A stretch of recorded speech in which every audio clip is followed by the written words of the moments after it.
Star FM, sounding good all the time. This is Tilda, live on Star FM.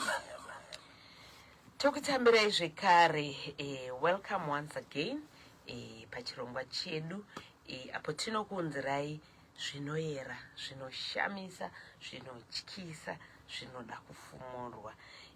Muchirongwa chedu chanhasi unoyu ndogara kutaura tikaona munhu atibata pane zvanetsa, it's either zviri kuyera, zviri kushamisa, zviri kutyisa, zviri kuda kufumurwa. Ndina vatete vandinavo pano. Tichatongovati vatete muri sei? Mushamwari raiti. Ndiri raiti shamwari kuri seiko kwabviwa? Kwabviwa kuri kupisa. Kuri kupisa?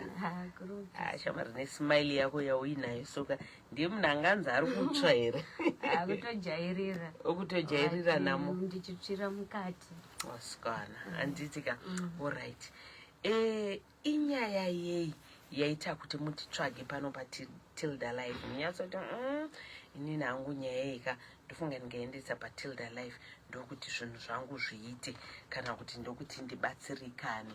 Mungatirondedzerawo zvizere motangira kubva mashure kubva panhoroondo yeupenyu hwenyu kusvika mazotanga kusangana nematambudziko?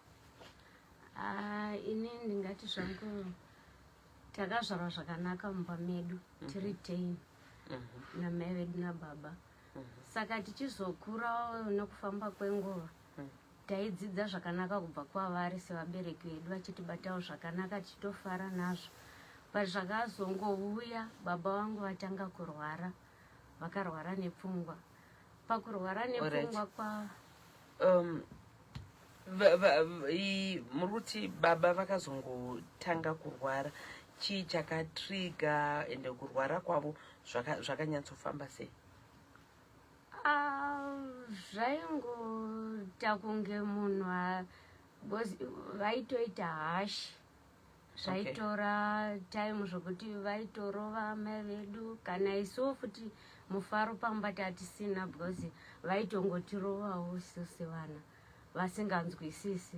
Alright, vasati varwara ndo zvavaiita here? Aiwa, taitogara zvakanaka vachitoti atichitoenda kuchechi zvakanaka nababa vedu namai vedu zvakanaka. Alright. Asi pavakazongorwara ndopatakanyatsoona kuti upenyu hwedu hwatosiyana. Even hama dzedu chaidzo dzazisati taridze rudo. Takutambudzika kudaro kana kuchikoro kwacho zvazvisatombobudisi picture kuti tione kuti tiri vana vanofanira kuenda kuchikoro. Even chero tikaenda kuchikoro taitodedzwa zviya zvokungodedzwa zvinotorwadza maererano nokurwara kwababa vedu. Vanhu vaikukunyombai kana kukusekai nekurwara kwababa neurwere hwababa? Chaizvo. Alright. Saka takatozongokura tiri vanhu vaya vanga vangova nechipoka chekuti semhuri takangogara tiri tega. Saka muupenyu hwedu vana baba vedu zvavo semhuri extended family yedu vaizoungana vachitsvaga kudaona kuti hazvii zviri kunyatsoitika. Saka temu yavaizoenda kana kudzin'anga paizoti vana baba vedu vonzi achiregai tindotora isusu n'anga uye iite zvinhu zviri pano. Saka zvaiva nepicture yekuti vanga vakaromba ndivo vaindotora n'anga yavo iyaya. Ava vavasisazive manje kuti ichokwadi here kana kuti ndizvo, vaingofungidzira kuti asezvo yauya iri n'anga. But Okay, saka muri kuti pana vana baba wangu vakaromba? Pana vakaromba. Alright, ngatisatendeko kwandini nyaya tinzo. Saka zvadaro manje ininiwo ndichiri mudiki because inini nditori number 4 mumba medu. Makazvarwa muronga? Tiri 10. Alright. Inini ndiri number 4 kudaro ndisati in fact ndakatoenda grade 1 zvakanaka. Ndatova muna June ndopandakanzi nabaonini uya undopinda kwandinoshanda ndikuendese kuchikoro. Saka ndaenda kuya manje handina kana kumbotsvagirwa nzvimbo and ndichisvika kuna December pakatozoita kuti muarea imomo maiva nambuya vedu ndivakazoti tete mwana wamakaendesa uku ende mundotora mwana anogara zvakanaka, and for sure ndakararama life yekuti ndaigara ndichingochema zvinhu zvandaitwa. chii chaiitika maitwa se? Ndaigara nababa ivavo tiri 2 mumba, saka kugara. How old were you? Ndaiva ne7 years. Mudzimai wavangari vavatora mbana, saka vasina vamwe vana? Vana vaingova nevana vavo 3 asi vasingatogari navo kwavaishanda ikoko. Saka ini ndakatogara navo tiri 2. Saka ini ndengoitwa vakandiita yese zvokuti pauri kuti yese uri kuti chi nyatsorondedzera. Inini ndaitofila kuti ndengoti sezvo ndangofunga ndo zvinongoitwa nana baba, kuti baba vanongokuhaga vachikuita chiiti chirara tese. Anambofungidzira kuti zvine effect kumberi kweupenyu hwangu. What do you mean kuti kurara mese? Imba yamaigara mairara same room same bed maita se? Taitorara same room bosi ivo vanga asina mukadzi, iniwo ndasinawo kurara naye. Saka ndangofunga ndo zvinongoitwa mumhuri kuti hazvina basa. Saka takararama life ikako kusvikira ndazoteverwa kunzi ngauye.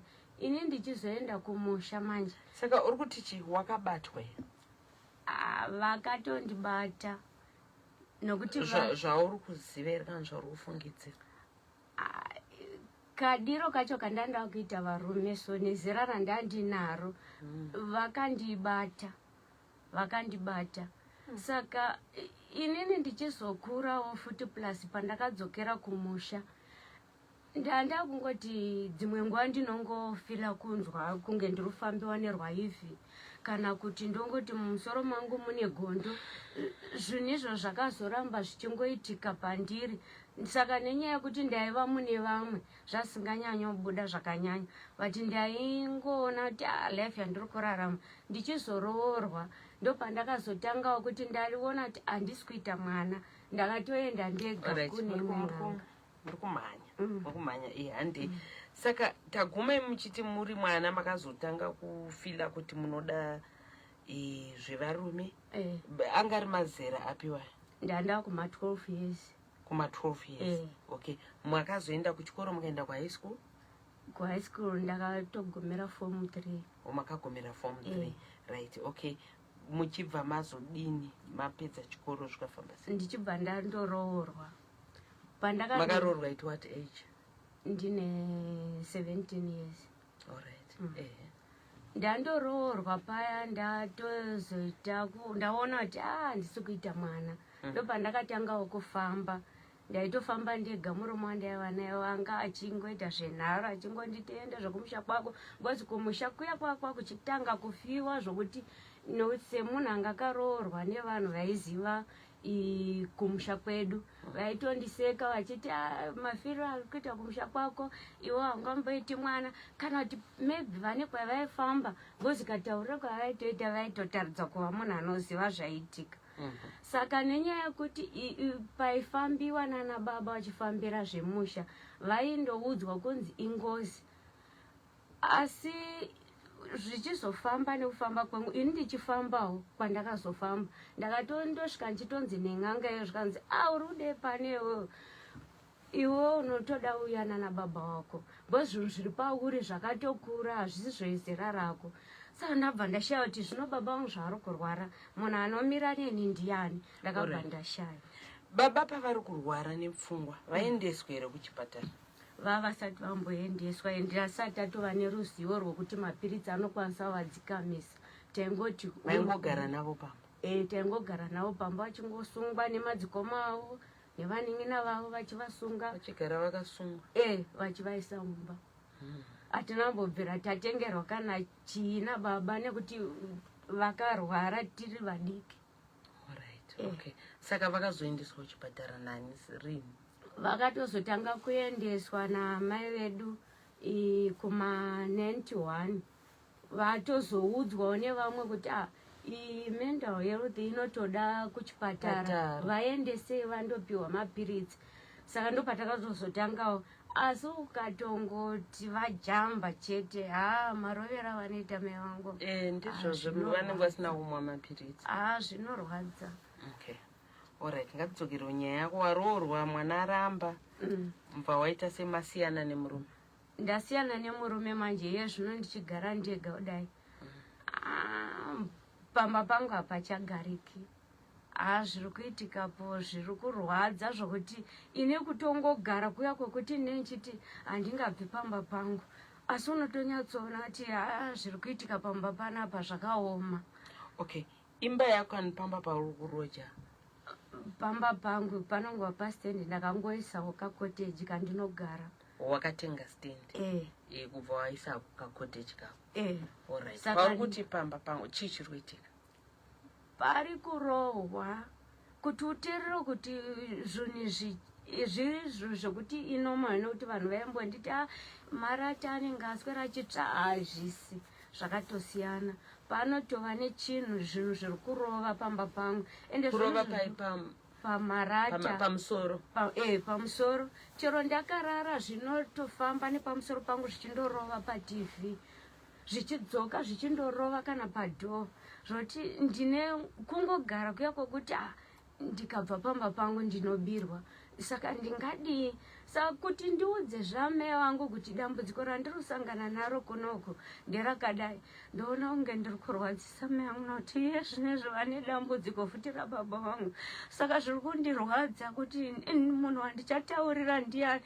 Hama dzedu chaidzo kudzitaurira nyaya iyoyo havateereri, havatombozvitori siriyasi, vanotozvitora kunge zvisina basa. Saka ini ndatambura, ini ndashaya zati munhu wandingaudza angandibatsira mukati nedambudziko rangu ndiani. Ndatambura, no Mwari ndibatsirewo. Uko munorubatsiro. Mwana handina, murume handina, ndinongogara ndiri ndega seizvezvi. Zvinondirodza. Ndinobatikana zvakanyanya. Alright, okay, alright. Pamuri kuti pari kurohwa zvinhu zvine, alright, tamboita vamwe vanhu vanouya pano pachirongo vachitaura pane matombo anenge achikandwa kana kuti mumba mutoona dombo richisimuka richidai. Imimi chiri kurova chimatombo here ari kurova pamba? Chinhu ichi chinenge chinotoa connection nemumuviri mangu, because ndinotofila kunzwa kuti nyoka irotofamba. Nyoka inenge ichifamba pai? Ichifamba pamusoro pemba. Panze? Pamusoro pemba marata. Pamba pacho ndotofila ichifamba mumba imomo. Zvandakambogara nemwana wasisi wangu. Akatadza kurarama, akati andazvitadza zvepano ndakudzokera hangu kuna mai vangu. Sandishaza tanga ndibatsire ndiani. Alright, it's okay ma'am. Alright, alright. Alright. Ndopanda ndichida kuvunza kuti zviri kuitika izvi ndimi mega muri kuzvinzwa here kana pane vamwe vanhu vanozvinzwawo here izvozvo?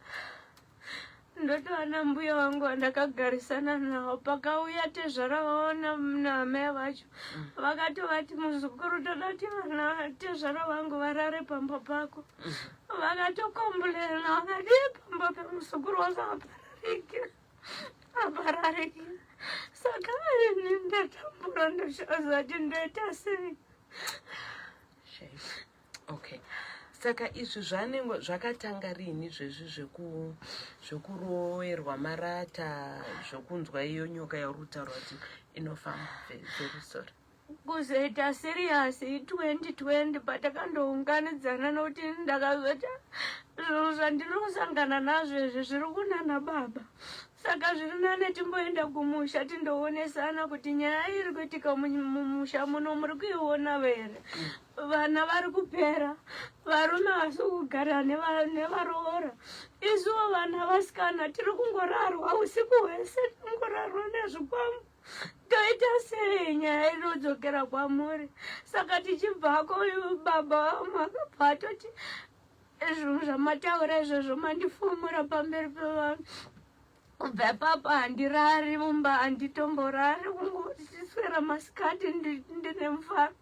kuda manheru ega ega kusvika pamba inhamo yekuti ndinenjingosangana nehondo yega yega ndendichazwa ti chii chiri kuitika mukati memba ino ndoudza vanhu anga ndibatsira mukati medambudziko rakakura. Alright, okay, alright, sorry shamari. Alright, pauri kuti makaunganidza vana baba vese pana akanangwa here kana kuti zvakangota pana akanangwa here? Vana takangoti vana baba. Alright, kana mira ndimbokupa iminute umbonyararako, sorry shamari, then tozoendera mberi nekutaura. Ndombokupa kanguva kuti This is how we do it. Enhancing the sounds of your radio. Star FM. Sounding good all the time. All right, Star FM sounding good all the time. Tine nyaya mama ndikuona kwanda wamwari kutobvunza kuti kochii chiri kuitika. Munhu akaremerwa ari kutaura kuti ndatambura for the past 4 years, tongoti 3.5 years, handiti kubva 2020. Papa pagere zvakawanda zviri kuitika uyezve zviri kumushungurudza. Ndosaka muri kunzwa mukaona munhu mukuru ari kuchema kudaika, zvechokwadi munhu anenge akaita sei, munhu anenge akaremerwa ari kutsvagawo ari kutsvagawo rubatsiro. Right, regai tidzokere kumashure mbichana.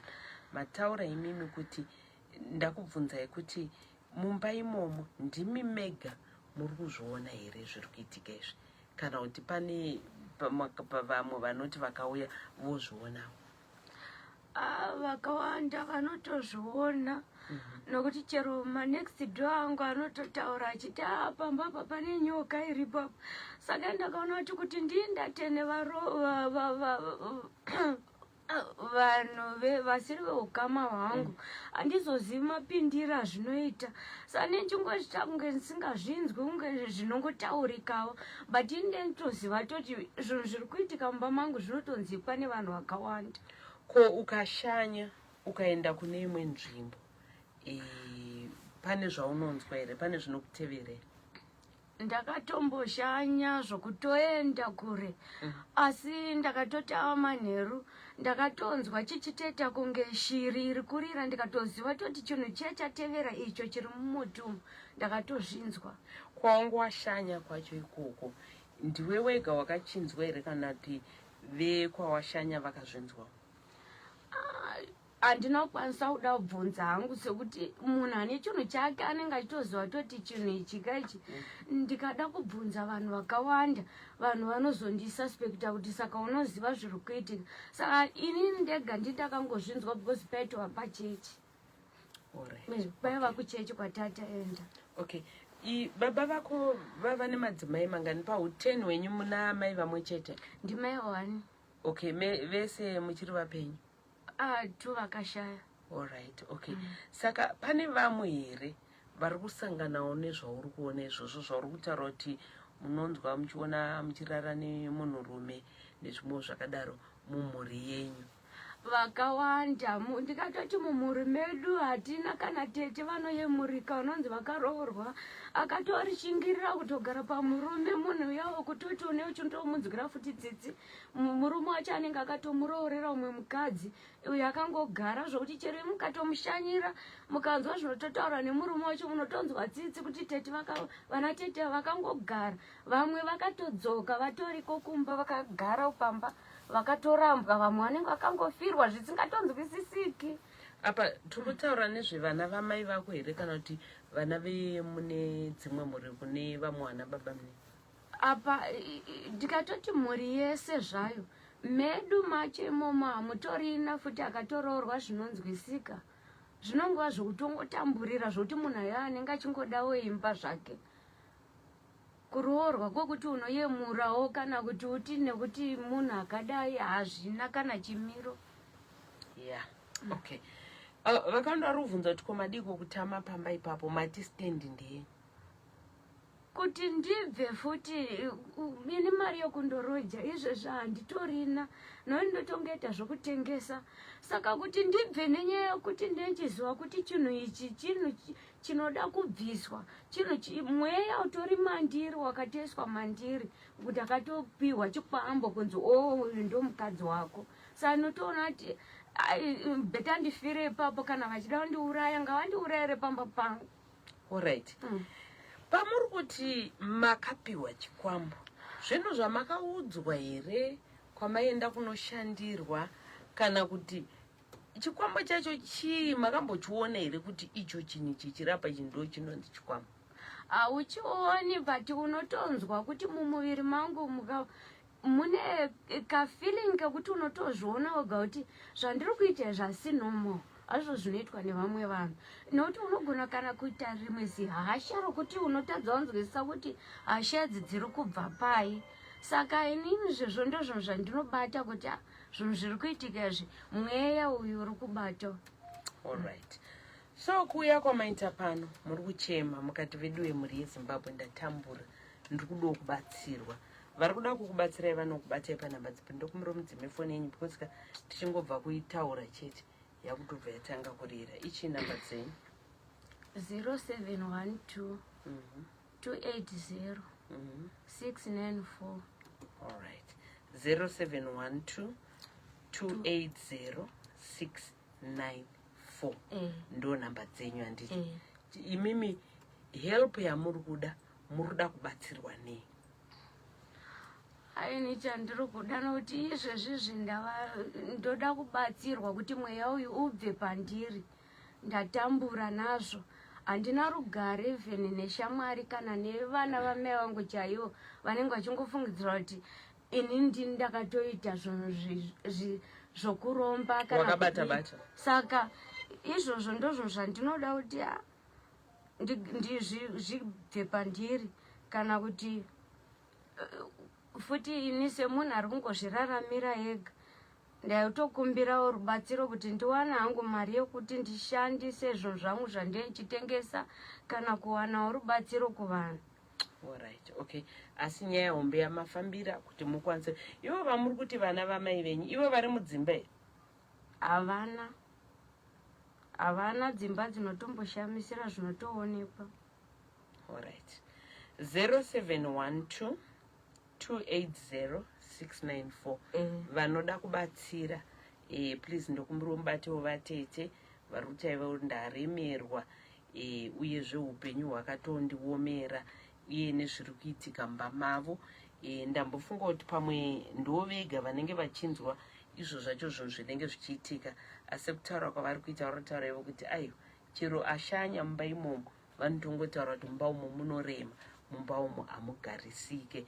0712 280 694 ndo namba dzavo. Vatete tikuda kungokutendai nekuya kwamaita.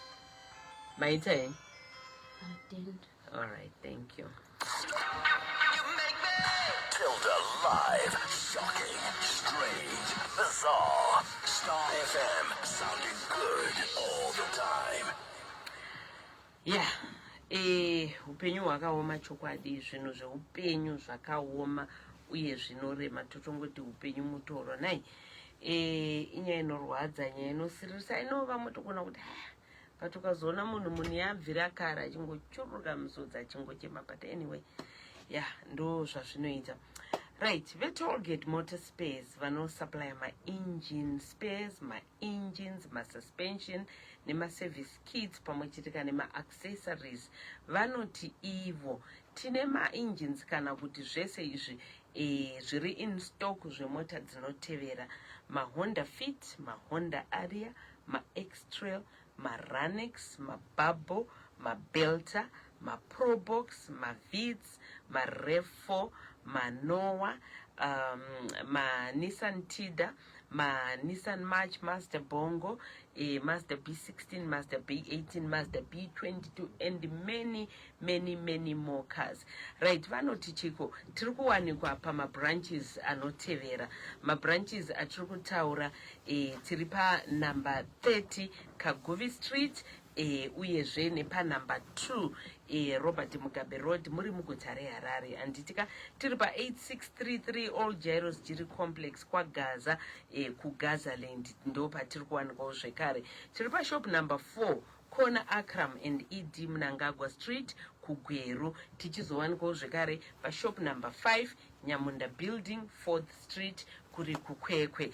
Takavhura chitoro chitsva maiwe chitoro chatsvirirudza ichocho. Tiripo paChegutu vari kunzvimbo dzakakomberedza Chegutu. Uyai muzozviwanira maspare parts emota akachipa zvokutodaro paZ&Zem Complex Shop. Tiri panumber 2 stand number 579 Station Street kuChegutu. Munotibata pa 0786 852 151 0786 852 151. Uyezve tibatika pamasocial media platforms ese takanzi Tollgate Motor Space. Civil servants musakanganwe, munokwanisa kuzotora chero chamada chinoti mota, chero chemaspace emotikari. Tinokupai nechikwerete. Chikwerete chamunobhadhara over 36 months. Tukutaura nezve 3 years. Mainjini atukutaura katouya ukatoti mota yatona mazano kuchagadziriswa injinieri kungodzura yacho yafa wotongotenga imwe wongogadzika mota wakutosimudza wakutofamba. Uyai muzviwanire mainjini akachipa zveshuwa. Civil servants tokupa chikwerete chamunobhadhara over 3 years. Vasiri civil servants mabva kukampani imwe chete mukauya muri a minimum group of 3 people from the same company makutoqualifya kuti mukwanise kupiwa chi mukwanise kupiwa chikwerete. Tibate pa 0786 852 151 0786 852 151. Tollgate Motor Space, the genuine parts place. This is Tilda live on Star FM. Right, Star FM sounding good all the time. Nasi chipiri mari muzvuru yange risvondo tatiriko kukereke. Apostle Peter Makadiye. Tete, ndinofara ndakaropafadza. We had a wonderful Sunday. Ndakaona mapictures amakanditumira muchita kufara muchita teteka aiwa Sunday tatiri kufara tatiri kuona kubata kwaMwari. Right, tiri kutaura nezve Mercy World Mount Gilead Church inotungamirirwa na Prophet Elijah. Zvakamira sei? Wow, people came. Ndopatachine inonzi grand finale prayer line Sunday. Sunday because my prayer line Sundays taita 4 consecutive weeks. Okay. Tichiita and vanachuya vachibatsirwa pa prayer line as individuals. Mwari vachitaura nevanhu vachivabatsira vachivanamatira. And some of them by God's grace vakaona mukana wokupiwawo zviprofita zvine chekuita neupenyu hwavo. Dzimwe nyaya dzacho dzaisirisa, dzimwe dzaichemedza, dzimwe dzaifadza, dzimwe dzadzidzi dzemujolo dzekuti munhu atoya kuchechiwo azviingirawo ega otozoita find out kuti ndatokoka shamwari yangu kuti hande kuchechi, shamwari yacho yaakoka kuchechi ndoiri kumutorera zvayo musikana wake, and zvinhu zvekuti zvinhu zviri kuitika mukurarama. So we thank God for the men of God that he has given to us as a nation. Pa conventions pari kuitika zvakawanda tete. Okay. Last Thursday yacho taatiri pa state lottery wapa pachipisa pachibatwa nyaya dzemumisha mevanhu, nyoka dziri kurara nevanasikana vasiri kukwanisa kubata pamuviri, vamwe vacho havasi. Pana mai vabuda munomu. She was also talking about that. Nyaya yenyoka. Zvitoriko, it's true. Nyaya idzodzo takasangana nadzo. It's very true. Inotobatike mutaura kuti nyoka dzakubuda musango dzakugara mudzimba here. Tete, the spiritual world is very real. Zvinhu zvinotoitika munyika dzomweya idzi zviri real zvekutoti kana zvatotanga kuitika.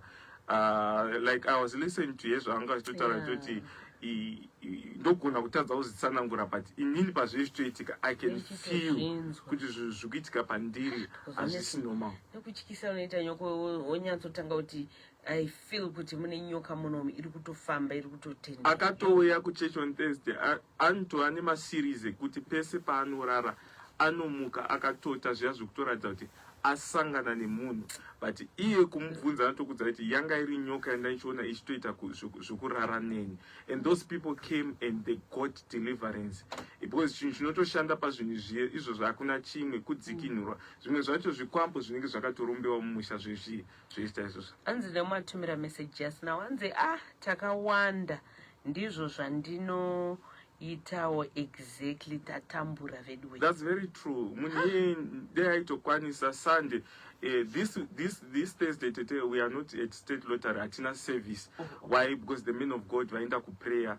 We have a big Sunday, iriko muse Sunday, inonzi Family Deliverance Sunday. So munhu wamwari ati zvikudaitika Sunday ka zvotoda kuti ndimbotora mazuva akati one day ndiri pamunamato. So this Thursday munhu wamwari has traveled kuGomo kuti vaende vachanga vachidzoka muse Saturday manheru vakugadzira kuya service. So we are inviting people, ivo sisi vati vari kusongana nazvo, please come Convergence Hall this Sunday.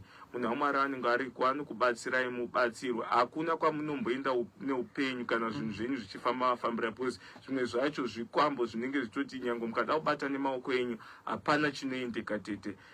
So we are inviting people this Sunday, Convergence Hall, Harare Showgrounds, na 9 a.m. tine ma-family deliverance. Please come with your families. Musasiya vana, musasiya wese wamunogara naye, uyamubatsirwe mese semhuri.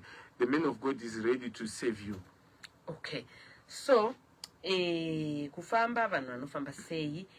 Are you still offering free transport for those vanenge vachitaura takareberwa kuzoona tonobata mutaundi tozonosvika kushowground uko? Zvavanongoita like this Sunday Chitungwiza vakangopa request pamagrupu edu kuti hatina transport, kwakatobva bhazi rakabva kuchitungwiza rikauya kuchechi. Okay. We are offering transport every area. Mukangoti tiri kuarea kwakati hatina transport, kuwadzana vane transport, kuHighfields vane transport, Chitungwiza yani transport. So every area mukangokurumidza kutizivisa, we arrange for you transport. And we have got my WhatsApp groups atinawo atechicommunicate izvozvo. The men of God and they vanouya vachinamatira vanhu, vachibatsira vanhu, vachisenda maprayer points, vachiita declarations.